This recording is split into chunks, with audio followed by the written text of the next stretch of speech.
Mənlə gəldi buna bax. Ha, Bakı rayondur. Yox, Bakı, Müşfiq qəsəbəsi. Onu nətər idi, yazırsan, ünvan konum atmışsan, yoxsa necə bu gün gəlmək olar? Yox, bu gün yox. Sifarişlərimiz var. Sən bir dənə konum at. İndi düzdür, sabaha da sifarişimiz var. İndi sabah tez tutarsan gəlib onu eləyək. Olmasa, Məsələn, gecə də olar da, problem yox. İşıqlar var həyətdə.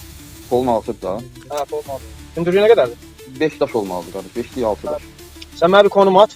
Həm də axşam tərəfi olsa daha yaxşı olar ki, mən də evdə ola bilim də, ona görə Dedim də, onda bu gün olmasa sabah olsun. Sabah. 6-cı il evdəsən, hə?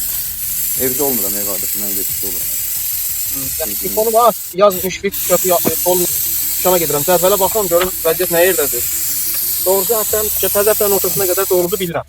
Amma yeridir, yenə də görüm də arada boş yer varsa deyimsən. Və yaxud da ki, sən demiş, axşama salarım.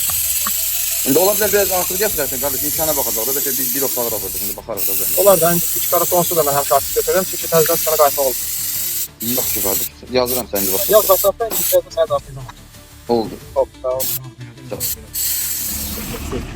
Kaç ne kadar? Cezası xeyrə qalsın, Allah muhafaza. Sağ ol.